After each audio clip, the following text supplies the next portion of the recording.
Indo প্যাসিফিকের নীল জলরাশিতে হঠাৎই বিপত্তি। মার্কিন নৌবাহিনীর শক্তিশালী রণতরী ইউএসএস হিগিন্সে ভয়াবহ অগ্নিকাণ্ডের ঘটনায় এখন বিশ্বজুড়ে তোলপাড় চলছে।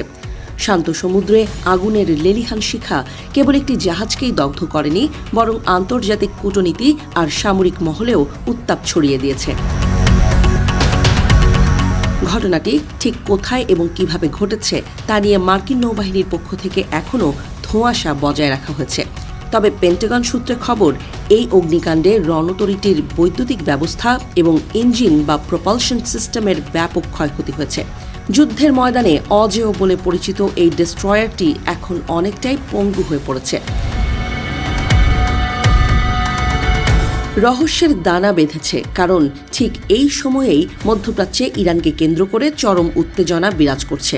মার্কিন নৌবাহিনীর এমন একটি গুরুত্বপূর্ণ যুদ্ধজাহাজে আগুনের খবর আসতেই নেট দুনিয়ায় জল্পনার ঝড় উঠেছে। অনেকেই প্রশ্ন তুলছেন, এটা কি সির্ফ দুর্ঘটনা, নাকি এর পেছনে লুকিয়ে আছে অন্য কোনো শক্তির হাত? সোশ্যাল মিডিয়ায় ইতোমধ্যে নানা তত্ত্ব ঘুরপাক খাচ্ছে।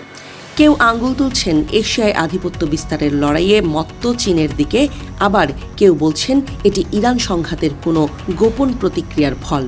যদিও মার্কিন সেনাবাহিনীর পক্ষ থেকে এখন পর্যন্ত কোনো সুনির্দিষ্ট তথ্য বা হামলার প্রমাণ দেয়া হয়নি। আশ্চর্যের বিষয় হল, গত এক মাসের মধ্যে মার্কিন নৌবাহিনীতে এটি প্রথম অগ্নিকাণ্ড নয়।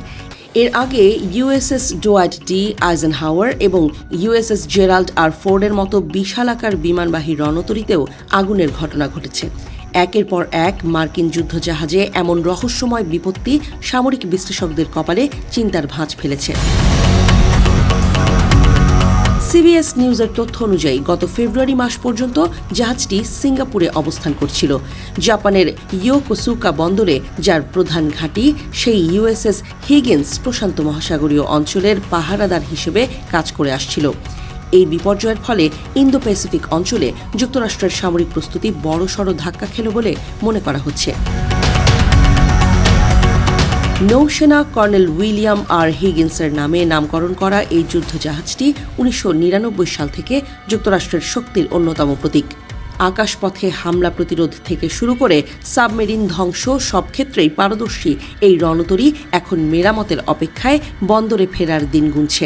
তবে কতদিনে এটি আবার সাগরে ফিরবে তা নিয়ে কর্তৃপক্ষ নীরব।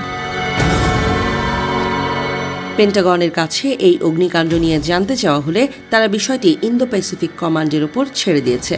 কিন্তু রহস্যজনকভাবে সেখান থেকে এখনও কোনো আনুষ্ঠানিক বিবৃতি আসেনি।